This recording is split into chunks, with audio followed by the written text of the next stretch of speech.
You take this stardust being, you put these glass objects in front of them, whether that be mirrors or selfie cameras or whatever, and you say to them, okay, take this magnificent being who had, I think it's less than 400 trillion chance of survival, and make them say, oh, I look so ugly, I don't deserve to go outside today.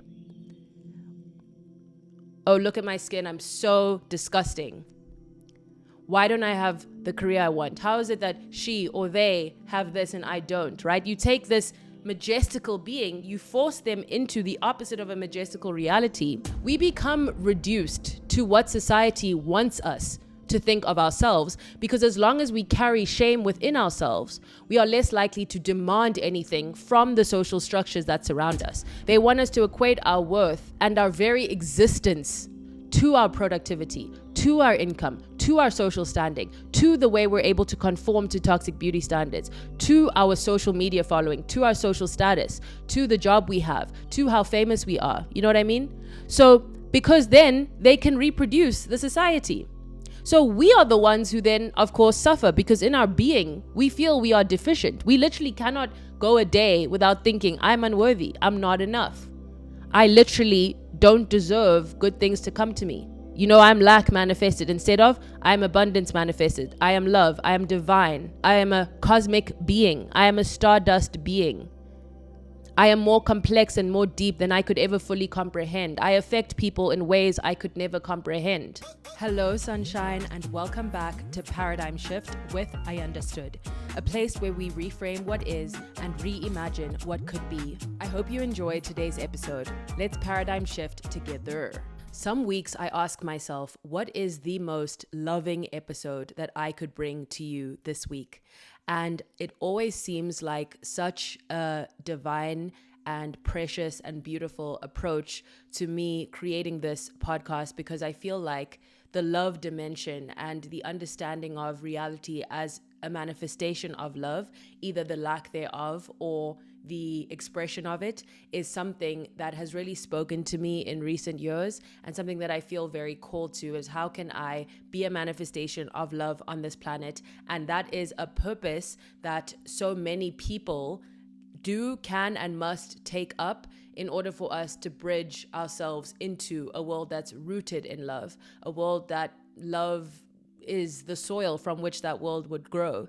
And if that were the soil of our existence, the ground from which we created being, relating, seeing, creating, we would live in a completely different world.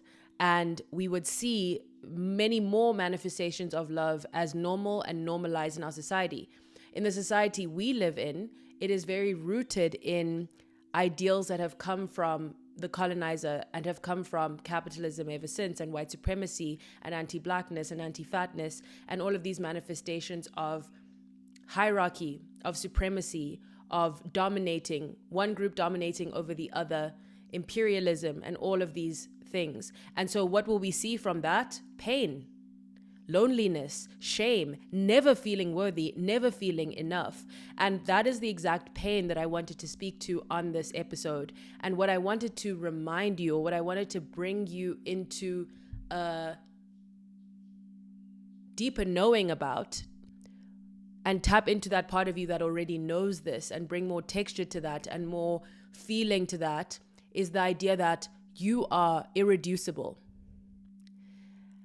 You cannot be reduced to anything. You cannot be reduced to what the society has defined as what is deficient in you. You cannot be reduced to your social standing, or to your career, or to your wealth, or to your income, or to how you conform to beauty standards. And I know even saying these words, there's a kind of emptiness that you may receive from them, because that's not the world we actually live in. We live in a world where you are reduced to those things.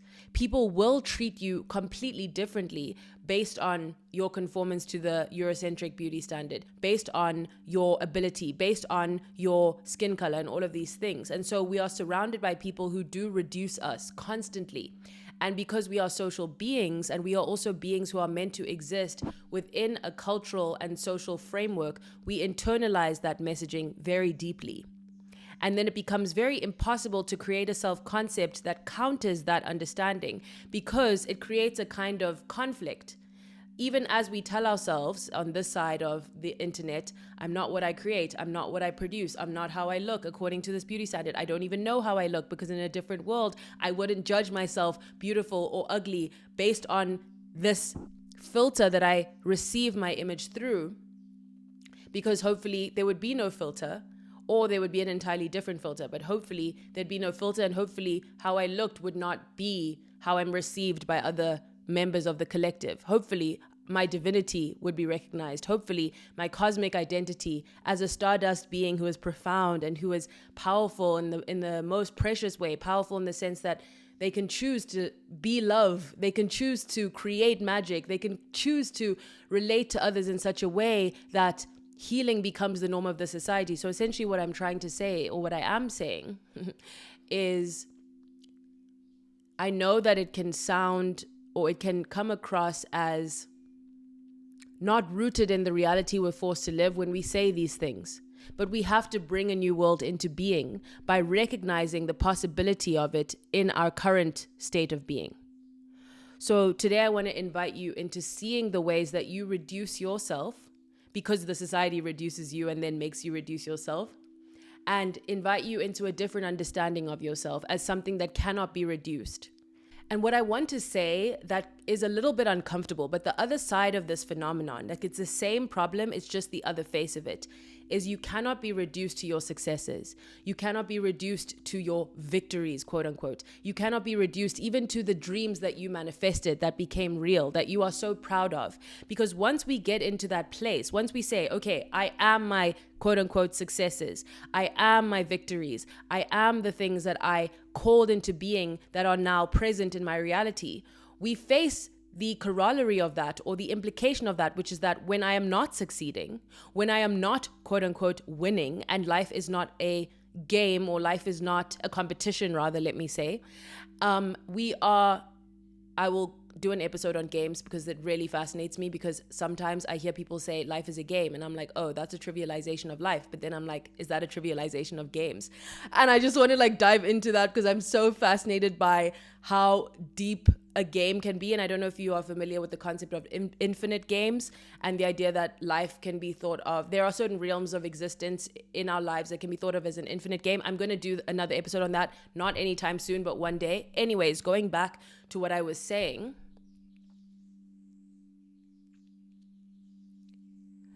the other face of equating your worth to your successes is that when the going is against you, and for some people it's always been, you then equate your worth to your quote unquote failures, to what is deemed a failure within you. So you cannot have one without the other. So when I say you are irreducible, I also want you to know you cannot reduce yourself to the things that you are proud of yourself for doing, to the things that other people are proud of you for doing, to the things that you like about, like, you are much more than any one of these characteristics, undertakings, or traits. And I want to give you an example of how this shows up for me.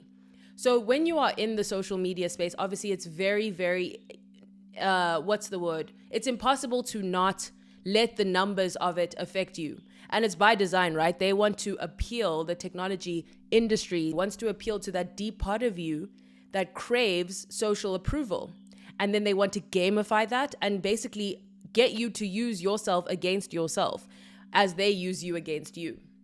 So in the social media space, you are quantified. You are said, okay, this is how many followers you have. This is how many comments your video got. This is how many views your video got. This is how fast you're growing. This is how many followers you lost. This is how many paid subscribers you lost. So you are constantly being quantified. And so on this topic specifically, I try to not let myself overly internalize positive feedback I receive on TikTok, on YouTube, on my podcast. Even though it makes me feel really good, what I remind myself is if I too strongly cling to the good, then I can't fully reject the bad either. You can't say, oh, I'm only the good comments I receive. If I receive a negative comment, that's not me, that's just the haters. It's like you can't have the one without the other. If you come to crave the praise, you will die by the criticism because you have so strongly clung your identity to what people are saying about you. And what I remind myself is I cannot be counted. I cannot be measured. There is no way to take a being, literally a being that comes from a lineage that has millions or even billions of cells conspiring to keep them alive within their body. But even if those cells are fighting against the body, a profound, complex ecosystem. The cells that form organs, the organs that form parts of the body, then the body as a whole. It's literally like magic. To the extent that tons of people have studied the human body and they still don't fully understand the complete complexity, magic, and mystery of the human existence. And that's just as one. Now we think of each other, how we affect each other, how we are each other. And you see, wow, I cannot be counted. I cannot be measured. That is the colonizer's way. They want to say this amount of money, this amount of followers, this amount of time. They are the ones who imposed a rigid structure on our very existence because we are time. We don't exist in time. We literally are time in a sense. In the sense that we are existing in, through, and because of, we experience life because we are time. I'm an intersection of time and space. Okay, let me not get into that because clearly it's bigger than me right now. And that's okay because that is all. When you look at an idea and you think, wow, that's a big idea. That's a profound idea. I'm going to put it onto the table for a second and come back to it another day. But essentially, even if I lose all my followers tomorrow, yes, I'll be very sad. But I also know I can't reduce myself to what this technology platform wants me to conceive of myself as, which is just a number in an algorithm that is hell-bent on making that number go up. So that's an example because the self has, in a way, been co-opted so that we conceive of ourselves in the terms, the language, and the understanding of the status quo. So we can't be reduced to either our mistakes, our errors. If you betrayed someone and you feel so much shame, if you are dealing with loneliness of a profound kind, you feel alone and isolated in a room full of people, you feel no one truly sees you, you try to offer a bit of connection, a bid for connection. I believe whenever someone tells you something, they are bidding for connection with you. They're saying, here's a little piece of information. I want to connect with you. And you, as the listener, are either going to make them feel like they made a mistake or like that was the most beautiful action they could have taken in that moment. And that is why listening is a sacred and divine practice, because it is the way that we connect to one another, but it is also the way that we are able to be seen and recognized in a way that I think we all deeply crave. And yet we have a complete lack of good listening in our society. We're wandering around in this conversation. That's what we want to do because we are wanderers. You know, when you go for a walk, you're not just on the path. You are ooh, there's a flower. Interesting. Let's sit with it for a second. Ooh, that's a tree I didn't recognize before. That's how I feel about thinking and breathing out loud, is that I'm taking you on this journey and we're just going to let the things that come up. And I have a little voice in my head that's saying, you're getting distracted. That's saying, stay on the topic because you want to deliver what the topic says. Why? Because it's make content, not art, right? It should be make art, not content. I can't make everything try to appeal to an algorithm that literally wants to destroy me, in the sense that it wants to destroy my being. It wants me to equate my being with my following, with my growth, and in all these ways, it's a form of ontological death, right? Because you are not those things. So I think we've warmed up and I want to keep going on this. So many of us find ourselves in this relentless cycle of self-reduction.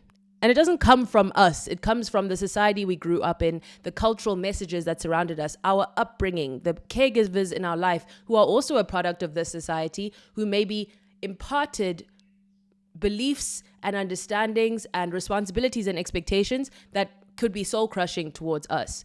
And this is where we constantly define ourselves either by our flaws, our mistakes, our perceived deficiencies, and we make big mistakes. We hurt people. Human beings are the most loving place for us to be, and they're also the people who hurt us most. So we have to dance with that paradox of life, that how can it be the very thing we crave most as humans, which is connection, is the very thing that can destroy us, right? That most of us, the wounds we carry, where did they come from? Not a rock, not the trees, not the sunshine, literally other human beings. And so they are both our uplift and our downfall, but it's specifically not human beings in and of themselves, but human beings socialized in a society that wasn't set up to further human love and human connection and to further love between us and the rest of nature, because we are nature. So when you grow up in a society, no one taught you how to resolve conflict. No one taught you how to process anger. No one taught you how to have difficult conversations. No one taught you how to listen. No one taught you how to relate in healthy ways. No one taught you how to not take out your traumas on other people. No one taught you a language for the traumas you faced. No one taught you how not to live your entire life in shame. Of course, what kind of society is that going to produce? What kind of relationships, what kind of structure of society, of socializing is that? Those two things are not the same. What kind of structure of, if you think of us as being one human body or human family, the arteries between us are sick. And they need to be addressed, right? And we need a deeper kind of education. We are so miseducated. I hate the sense of like being highly educated. There's no one in our society, because if you can, if you can go to a school, get a degree and get another degree, come out and you don't know how to have a conversation about race in a society that is literally rooted in anti-blackness, are you highly educated? If you don't know how to have a difficult conversation, can you be highly educated? It's just like somehow it's a conflation of highly educated and institutionally educated. But what is the institution going to teach you to further the value system that institution is rooted in and benefits from, which will always be colonial, which will always be capitalist, and so on and so forth. And that is an idea that could use more discussion, but we're going to let it be just a tree on our journey for the day, and we're going to keep going. Okay, so because everything is a mirror, I'm not sure if you've heard these words before, right? Like everything, I really like this.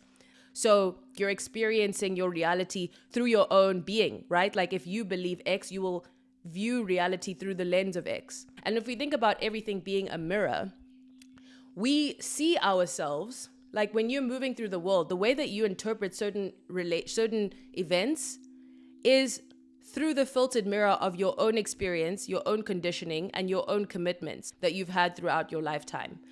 So if you strongly believe X, you'll start to see X in your reality. So if we just accept the sometimes truth of everything being a mirror, and we see ourselves through the flawed mirror of the society we grew up in, now that to me speaks to a deep truth of how we experience ourselves. So if I look in the mirror and I say, wow, I look so good today, I don't look like anything. I've been taught what good looks like, how I can conform to that goodness. I have beauty capital and I have beauty privilege as like a thin person, an able-bodied person, a person with features that appeal to a Eurocentric beauty standard. So through that filtered mirror, I have then deduced that I look like X. But to say that I literally and I fully look like X without taking into account the bias of the filter itself would be to make an error in judgment, right? Because I see myself through the lens of the society that has been given to me. So if you think to yourself, wow, this person sounds so intelligent, right?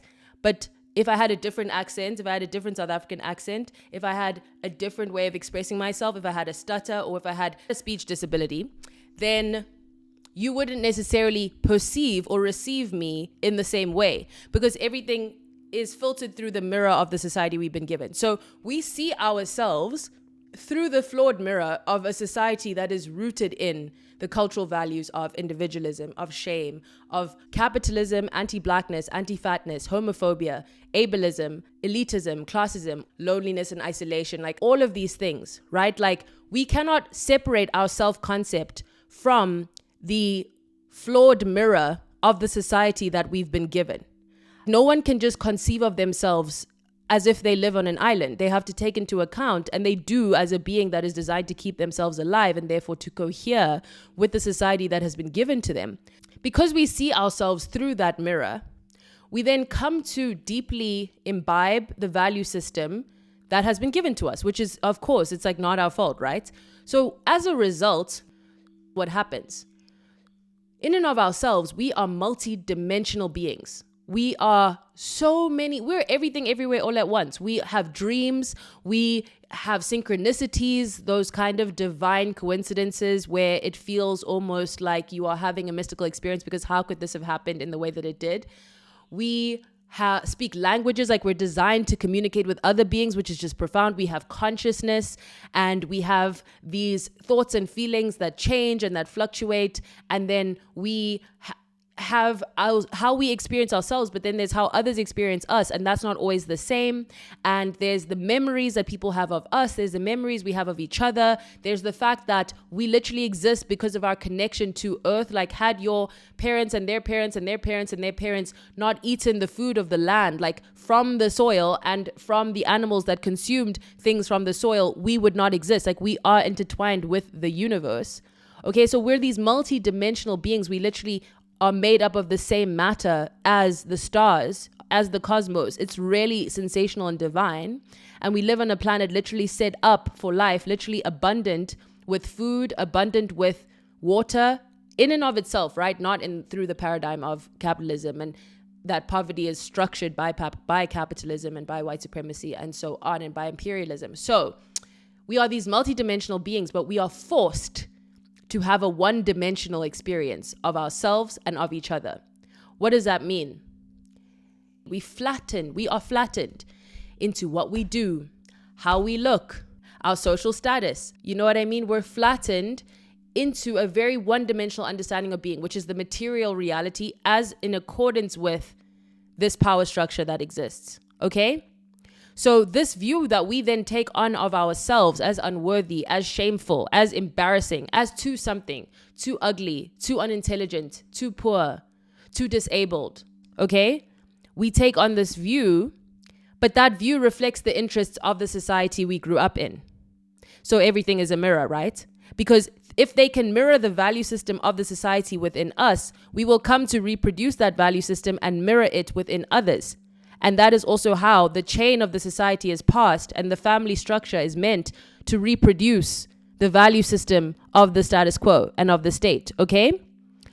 And we reproduce it in each other. So when we gossip about each other for stepping out of the line, when we are harsh and mean towards each other, when we cancel each other, what are we doing? We're kind of enacting a sense of policing on one another. And I'm going to do a whole episode on this because it's very nuanced, but essentially we reproduce society. We are made to, right? And usually this happens subconsciously. So they want us, when we think of the goal of the status quo is to reproduce itself and to perhaps even make itself more severe, more severely unequal, more severely harsh, more severely violent towards colonized people, towards black people, towards poor people, and especially the intersection, right? They want us to equate our worth and our very existence to our productivity, to our income, to our social standing, to the way we're able to conform to toxic beauty standards, to our social media following, to our social status, to the job we have, to how famous we are. You know what I mean? So because then they can reproduce the society. So we are the ones who then, of course, suffer, because in our being, we feel we are deficient. We literally cannot go a day without thinking, I'm unworthy, I'm not enough.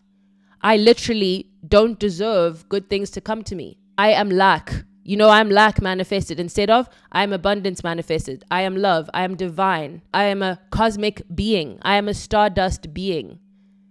I am more complex and more deep than I could ever fully comprehend. I affect people in ways I could never comprehend. I am not what I produce, and yet I deserve to produce, as in create, right? I'm not what I create, but I deserve to create. I'm not the friendships I have, but I deserve to have wonderful, loving friendships. And again, the society sets you up not to have those things.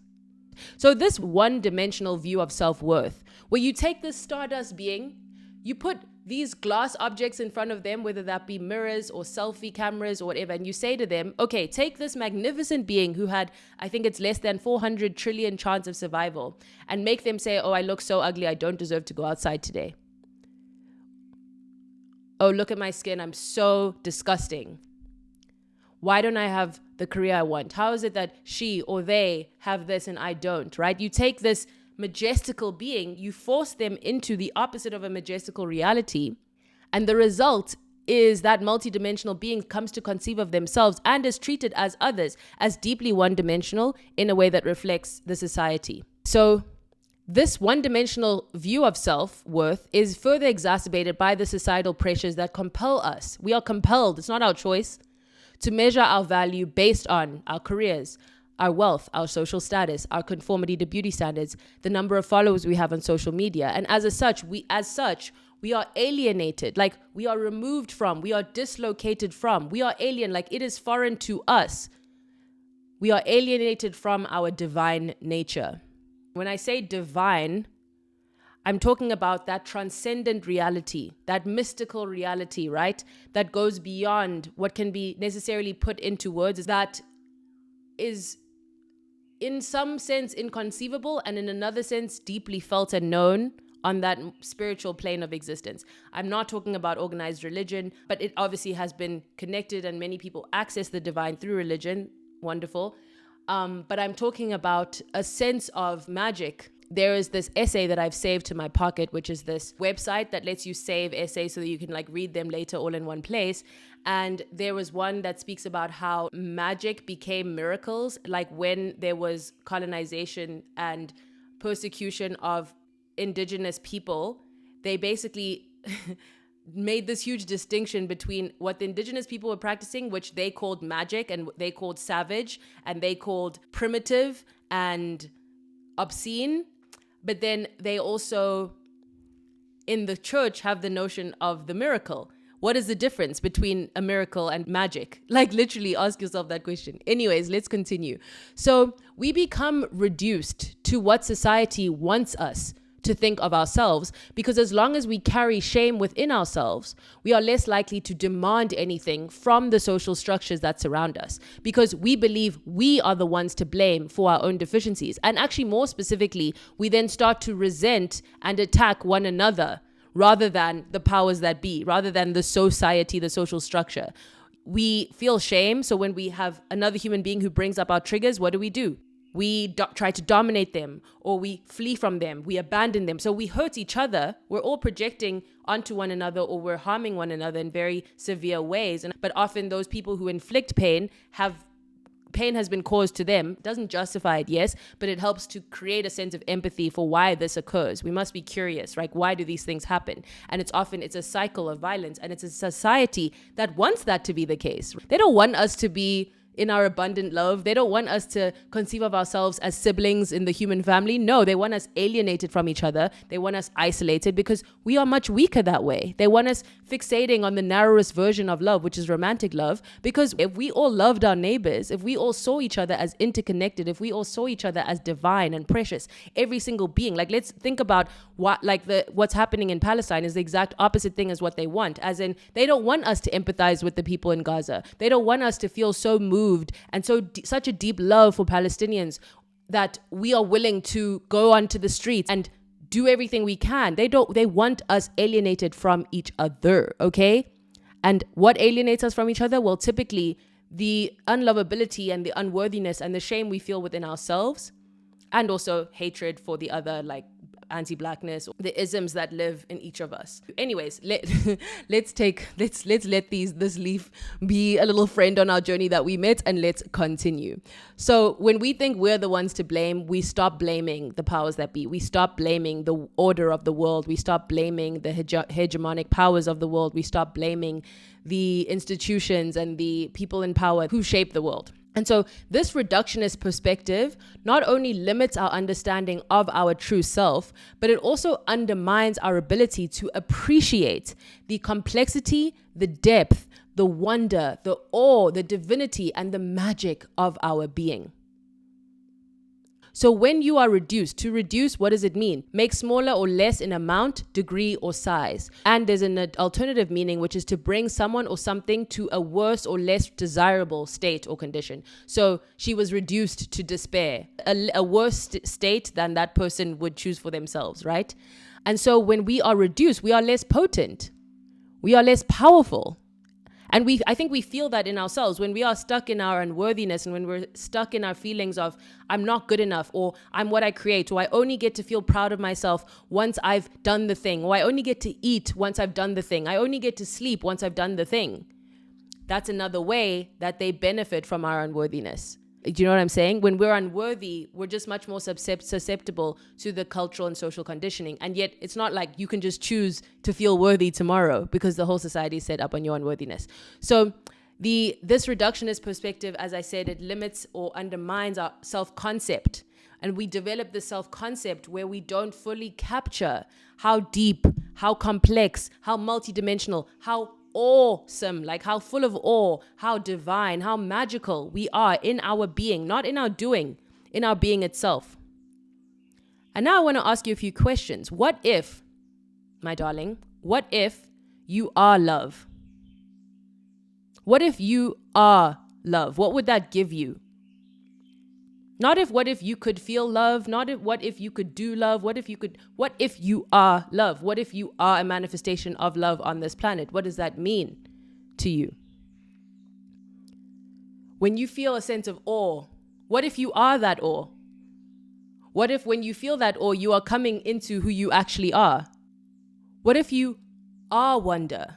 That curious feeling you get, that sense of thinking about a mysterious event or understanding and thinking, what if that you are that wonder, that feeling of, what if it is you? But most importantly, I think of all of these questions is, what if you are love? What would that mean?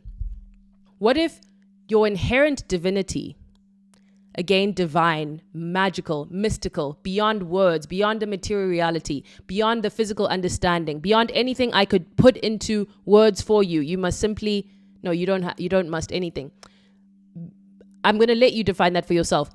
What if your inherent divinity, your cosmic connection, your connection literally to the cosmos, not only to the earth, to the trees, to the air, to the water, to the sea, but also to the stars, to the planets, to the sun, to the moon, okay? What if your cosmic connection, your profoundness, like how deep, profound, how, wow, wise, all of the things, but also not only wise in the sense of, how you're able to speak or be or exist, whatever, but just in and of yourself, you carry a wisdom within you. You used to, if you were living thousands of years ago, you would have to live off of your intuition. You would know when the moon would be full. You would know when it's time to go back because the sun is getting dark. So you'd have this cosmic connection that would be more profound because you're living on the earth, but that intuition is still in you. It doesn't diminish. We just have to recover it. Recover. Okay? What if each of these things, your divinity, your cosmic connection, your profoundness, your wisdom, your intuition, what if they have been completely hidden from you, completely disguised from your realm of perception? Like you don't even perceive of yourself as those things, not because they are not you, but because you as those things has been disguised from your worldview. Okay? There's this quote from Deepak Chopra's book, You Are the Universe, which I haven't finished because this one I became bored. But essentially there's one quote that really stood out to me, and this is what he says. There is one relationship in your life, in everyone's life, that has been kept a secret. You don't know when it began, and yet you depend upon it for everything.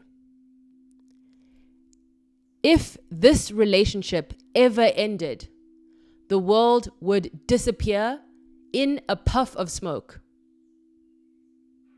What is that relationship? It is your relationship to reality. So then I want to keep asking you, what if you are love? And sit with that question, and I want to read you these quotes from the philosopher A.H. Almas, who is a Kuwaiti American author and spiritual teacher. I want to read you 3 of these quotes, and my favorite is the third, so keep listening. So the first quote is this: the first thing you need to know is that your personality or ego does not know how to love.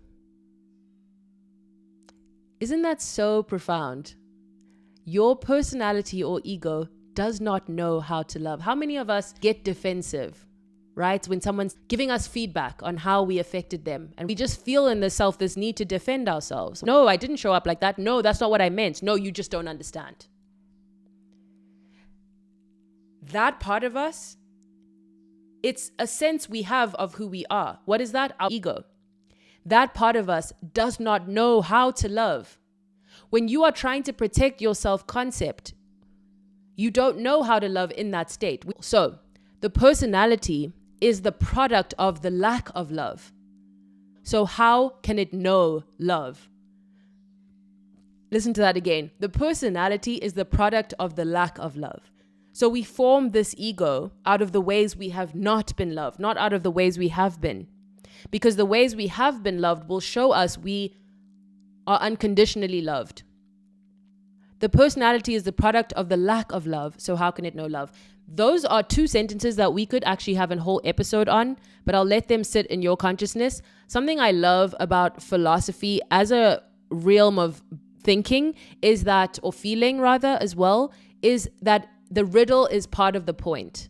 Philosophy translated, which is not what it has become now in the West, is a love of wisdom. That's what it means. Philo, Sophie, love of wisdom. That's not what it's become. It's become like love of obfuscation and elitism and Western hegemony. It has been that for a very long time. So the riddle is part of the point. And when you don't fully understand it, I think the love of wisdom is that you just sit with that. You sit with the unknown. You don't let it frustrate you enough. And sometimes it can frustrate you, but you are kind of attracted to the mystery. I think that is a kind of love of wisdom, that it makes sense that something so vast like the wisdom of the world will sometimes come across in ways that is not fully intelligible. Like you won't fully grasp every piece of it, but you know there's something worth grasping within it. Okay, let's go to the second one. The second quote: "It is love that ultimately dissolves ego boundaries. Love is not bound by separateness. It is what penetrates it." Okay. So it is love that ultimately dissolves ego boundaries. Love is not bound by separateness. It's not bound by I am here, you are there, I am me, you are you. Love is what penetrates the separateness that exists between us. So when we say you are irreducible, it's also that you are not really reducible to a self. Because, babe, you are so interconnected with the collective. You are so interconnected with the beings that love you and that you love. You are so interconnected with love itself. So you cannot be reduced to a self, and by that I mean to an egoic self specifically. Like you are not the personality you've chosen to identify with. You are much greater than that, okay? You are much more complex than that. You are much more deep than that. Even if you really like that personality. When we think of things like, oh, having high standards, I think that's such a beautiful thing. But sometimes the ego is playing a role there of like, oh no, I don't deserve to be loved by someone who looks like that. I don't deserve to be loved by someone who has that job. Is that love speaking through you, or is that your ego speaking through you? Because love is the ultimate reality. The third quote that I told you was my favorite is this: "If love is our beingness, our essence, and the very substance of our soul," so essentially if we are love, then what is going on when we have love only in a relationship? It means you are yourself only in certain relationships. We have to sit with that for a second because it's a very profound statement. He's saying if we are love, so that's the premise you would have to accept to buy what follows. If we are love, if love is our beingness, if love is our essence, if love is the very substance of our soul, then he's asking, well, what is actually occurring? What is going on when we have love only when we are in a relationship? And by that, he could mean a friendship. He could mean a romantic relationship. He could mean the relationship between some parents who feel like their first true experience of love is when they have children, like those types of things, any kind of love. It means you are yourself only in certain relationships. What that means is if we are love, but we only feel love when we relate to others in a certain way, then we only are ourselves when we relate to others in that way. So think about what that means for how alienating our society is. Most people don't have deep, loving connections and relationships. So most people are alienated from themselves, because what he's saying is that you can only be yourself when you experience love. And if you only experience love when you're in deep, loving connections with others, then you are only yourself when you experience deep, loving connections with others. Most people don't have deep, loving connections with others. Therefore, most people are never themselves. Most people are alienated from themselves. And that is the Marxist view as well, that we are alienated from each other. We are alienated from ourselves. We are alienated from the work that we do because it is work that has been chosen for us by a capitalist structure, not what we would choose for ourselves, which would be creative work. That could mean anything meaningful to the being themselves. It doesn't have to mean writing a book. It could mean just any pursuit. It could be running, any pursuit that you find deeply meaningful to you and to your community. And we are alienated to the process of labor, from the process of labor, because the owner of the capitalist means of production will always want the worker to do things in the way that is most efficient, which may be the way that is most soul-crushing for the worker, creating a mundane state of reality that the worker is then forced to live in. So essentially, those are ways these ideas connect, of alienation. It means you are only yourself in certain relationships, meaning you are not yourself. Like right now, if I'm experiencing love for you and for myself in this moment, and so I am being myself. When I close this episode, that feeling of that sinking feeling may happen, or I may feel on a high because I was just myself. You know what I mean? Because I am love. So when I am acting as love, when I am experiencing love, then I am myself. So when are you yourself? And how does that relate to the reality of love? So I actually have so much more to say on the topic itself, which is the ways that you are not reducible. And there were going to be kind of 7 reasons that I wanted to talk through with you. And for this, I used ChatGPT to really nail the 7 kind of components of our existence that make us transcendent, that make us bigger than anything we could hope to reduce ourselves to. I'll read you the 7, but I think what I'll do is I'll create a separate episode on these. And that is that number 1 is our cosmic identity. And I'm going to go into that in the next episode. Number 2 is our inherent divinity. Okay? The idea that at our core, we have this unquantifiable essence that transcends this physical material reality. We have this divine aspect. We have this majestical aspect. And we hear people express it in different ways. And it's now been condemned as like woo woo, but that literally cannot be separated from colonialism, from the demonization of beliefs and belief systems that were other to the Western scientific colonial paradigm. That doesn't want us to believe in magic. That doesn't want us to believe in the divine. That doesn't want to, but at the same time, wants to control our access to that because they know it's part of the human experience. And so they do that through an institutional approach to religion, right? And to faith. Anyways, there's so much to say on that point. I know a lot of people who have a deeply beautiful relationship with their church or faith. And I love that. And I think that's beautiful. I also think the community aspect is really amazing. And also at the same time, we have to know that Christianity has been such a huge role in the colonial project as an institution, right? There's a difference between the institution of religion and the interpersonal experience of it. Okay, anyways, the next is our multifaceted nature. This speaks to where we begun around the idea of being multidimensional. The next is our capacity for growth and change, the fact that we are always growing and evolving. So how could you reduce a being that is literally set up to grow? A deep spiritual growth. There are things I know to be true now that when I was 18 or something, and if you could be 18 and know what I didn't know, it's like a spiral. It's not that I am more evolved than an 18-year-old. It's that I am more evolved than I was at 18 in the way that I think and see, the way that I love, the way that I understand, the wounds that I know that I carry, and how I try to not perpetuate those wounds and often fail. Okay?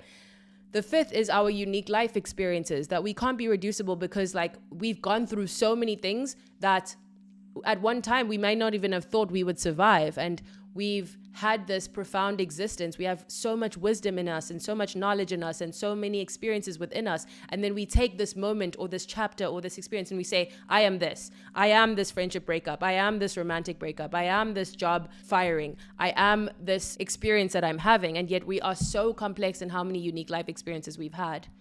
The 6th is our emotional depth and empathy. The 7th is our interconnectedness with others. I think this is so important. You aren't reducible because you exist in the hearts and the minds and the souls of people that you don't even realize the impact that you've had on them. It could have been when you were 4 years old. It could have been the most small question you asked them, or the way that you listened to them, or the way you made them feel. We are divine, and we are divine in our interconnectedness, that we can't be reduced to anything because we are not singular.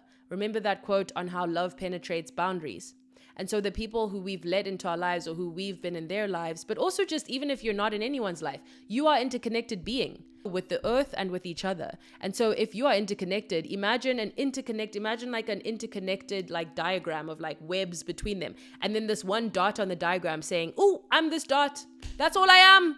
And this dot is unworthy. No, you are so connected to like a much bigger life force and a much bigger collective of being. When you feel pain, that pain is in each of us because we are in the web. When you feel grief, that grief is in so many people. Some of them may be 5 minutes away from you. Others are going to be thousands and millions or whatever of kilometers away from you, right? We are interconnected being. We cannot limit ourselves to the dot in the web when we wouldn't even be without the web, and the web would not be without us. Let that sink in. Like, it's both. You cannot have an ocean without the droplets, and you can't have the droplets without the ocean. So anyways, I'll let you decide what that riddle means to you. This episode is way longer than I had intended. I asked everyone on my Spotify what the ideal length for a podcast was, and they said it was 30 to 45 minutes. But I think I'm in this place where that was super helpful feedback for me. You got to let things become what they're asking to be, whether it's 10 minutes, whether it's 15 minutes, whether it's 45 minutes. I'm going to speak until the episode is done. And I actually had way more to say, but I can feel like my throat is getting dry. I need to love myself. And I'm proud of myself because I feel like complete in alignment with how I'm supposed to be existing in this moment. And the problem for me is when I edit it, I'm in a completely different state of being. I'm in my more critical being. If anyone listening is a writer, you know how this feels. Like when you're writing, you're like, oof, sexy, beautiful, wonderful, perfect, special.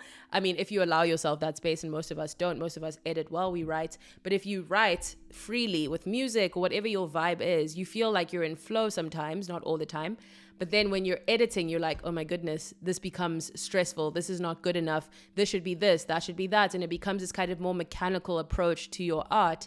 And that phase brings up a lot of things that maybe are more difficult to confront. And that's what I experience. While I'm speaking, I'm in the flow, I'm in the zone. I'm like, wow, like I'm pinging. Someone commented that on my last episode. I love you so much.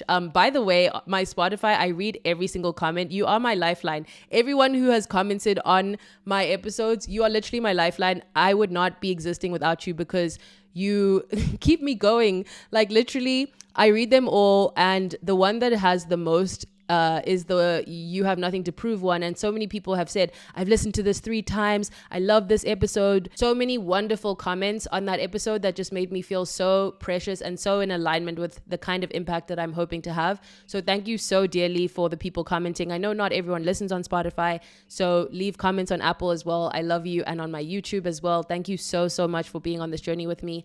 I am going to do an episode on the idea of letting things be finished even when they're not done. And that paradox again of like, oh, don't those things mean the exact same thing? The mystery of that is that there'll always be more to refine, to edit, to add, to take away. And yet we're living in a kind of both finite and infinite reality. So we have to decide, okay, this is finished. Even though I could do more to it, like even though it's not done, it's finished. Or even though it's not finished, it's done. That could mean I'm done with it. I don't have anything more to give to it. Or that could mean it's actually, it's done. It's now on the reader, on the listener, on the viewer to take it and make it into what they need it to be. Because it's never finished when I'm finished. It's finished when it's been listened to, right? And then when it lives on in your consciousness. So thank you for being on this tour with me. I think we took a walk. We saw butterflies. We saw birds. We saw rivers. We saw trees. We saw things that we maybe had seen before, but we got to see them in a different light, in a different perspective. We learned that we are not reducible to any one given aspect of our being or of our current human experience. We learned that we are love. We learned that there is this way that our relationship to reality has been policed by our society. We learned that we are divine. We learned that we are cosmic. We learned that we are something so much more multidimensional than what we are typically invited to seeing ourselves as. I hope this episode resonates with you. I hope we are pinging together. I love you so much. Thank you for allowing me the space. Thank you for saying yes to this podcast. And I'm so excited to see you again next week. Love you so dearly. Sending you all the love. But you don't need it because you are love, okay? sending you all the love, which is truly just a manifestation of yourself. So I am holding up a mirror to you. And on that note, I want to finish by reading you a poem. And this really speaks to where I started, where I said, sometimes I ask myself, what's the most loving episode I can make for you this week? And it reminds me of this poem that I once shared on my newsletter. It's called A Gift to Bring You by Rumi. And of course, this was written, literally Rumi lived from 1207, like the year 1207 to the year 1273. These poems have been translated from Turkish, Arabic, and Greek into English. Okay, so just know that that's the context this comes from. It's called A Gift to Bring You by Rumi, and this is the poem. You have no idea how hard I've looked for a gift to bring you. Nothing seemed right. What's the point of bringing gold to the gold mine or water to the ocean? Everything I came up with was like taking spices to the Orient. It's no good giving my heart and my soul because you already have these. So I've brought you a mirror. Look at yourself and remember me. You have no idea how hard I've looked for a gift to bring you. Nothing seemed right. What's the point of bringing gold to the gold mine or water to the ocean? Everything I came up with was like taking spices to the Orient. It's no good giving my heart and my soul because you already have these. So, I've brought you a mirror. Look at yourself and remember me. I love you so much. We said that everything is a mirror. If you resonated with this episode, if it hit for you, if it was what you needed, know that I've just brought you a mirror, babe. There's nothing I can say that is not mirroring a deeper knowing or feeling or connection that exists within you and that exists between us because we are interconnected. So I've brought you a mirror. Look at yourself and remember me. I hope some paradigms have been shifted for you in today's conversation. As always, if you can, please leave a 5-star rating on Apple and Spotify. Like, comment, subscribe. I love you so, so much. Okay? I love you. Join me on my Substack. Links in the comment section. Go there. Okay? Love you so much. Love you. Bye.